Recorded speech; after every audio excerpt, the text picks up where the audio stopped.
ও তো টিএমসি করতো, টিএমসির লোক, আর যত কিছু অপকর্ম হয়েছে সব জায়গায় তার নাম শোনা যাচ্ছে। সুমিত রায়কে আবারও ভবানী ভবনে তলব করা হয়েছিল, কারণ গতকালে ম্যারাথন জিজ্ঞাসাবাদ হয়েছে, তবে এখনো পর্যন্ত কিন্তু সিআইডি সন্তুষ্ট নয়, তাই আজকে ফের তলব করা এবং আসেন সুমিত রায় এসেছেন। একদমই তাই, সুমিত রায় তিনি কিন্তু এসছেন। গতকাল তাকে লাগাতার জিজ্ঞাসাবাদ করা হয়েছিল, একেবারে সকাল 10টা থেকে 6টা পর্যন্ত জিজ্ঞাসাবাদ পর্ব চলে। তবে Hotel Management with AI. Join IIHM, International Institute of Hotel Management. প্রায় 2 ঘন্টার বেশি সময় তিনি আরও ছিলেন, মানে প্রায় 10 থেকে 10.5 ঘন্টা পর্যন্ত তিনি ভবানী ভবনে ছিলেন এবং তারপর তিনি বেরিয়ে যান। আজকে আবারও তিনি চলে এসেছেন, তাকে ডাকা হয়েছে, তাকে আবারও কিন্তু জিজ্ঞাসাবাদের পর্ব ইতিমধ্যেই শুরু করা হয়েছে।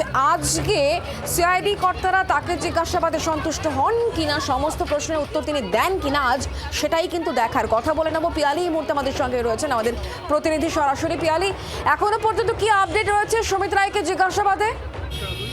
দেখো, এখনো আজকেও কিন্তু ইতিমধ্যে 3 ঘন্টা অতিক্রান্ত হয়েছে, তার জিজ্ঞাসাবাদ চলছে। গতকালকে 5:45 পর্যন্ত তাকে জিজ্ঞাসাবাদ করেছিলেন তদন্তকারী অফিসাররা, কিন্তু পুরো বিষয়টা যে একটা এত পরিমাণ জমি, সেই জমিগুলোকে কনভার্সন করানো হয়েছিল এবং সেই জমি কনভার্ট করানোর পর নকল নথি তৈরি করা হয় এবং তারপরে সেই জমিগুলো সরকারি জমি বা হাইওয়ের পাশে থাকা জমি, সেগুলোকে কোটি কোটি টাকাতে বিক্রি করা হয়েছিল এবং সেই টাকা যে বিক্রি করা হয়েছিল সুজয় হাজরার অ্যাকাউন্ট থেকে এই সুমিত রায়ের অ্যাকাউন্টে যায় এবং যে পরবর্তী যে মানি ট্রেল, অর্থাৎ সুমিত রায়ের থেকে পরবর্তীকালে কার কাছে গেল, এই সমস্ত প্রশ্নের উত্তর কিন্তু তদন্তকারী অফিসাররা এখনো পর্যন্ত পাননি।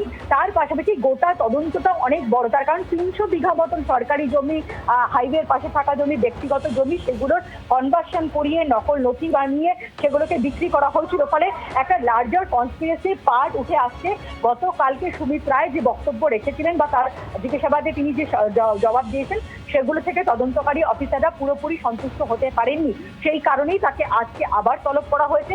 3 ঘন্টা হয়েছে একজন আইপিএস অফিসারের নেতৃত্বে তদন্তকারী অফিসারদের দল তাকে জিজ্ঞাসাবাদ চালাচ্ছেন।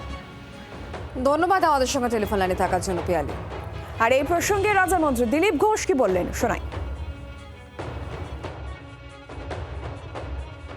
সিবিআই ডেকেছে, তদন্ত চলছে, দেখা যাক। ও তো টিএমসি করতো, টিএমসির লোক, আর যত কিছু অপকর্ম হয়েছে সব জায়গায় তার নাম শোনা যাচ্ছে। বাকি তদন্তে যা হবে সেটা মেনে নেবে সবাই। বাংলার আওয়াজ, বাঙালির আবেগ, জি 24 ঘন্টা।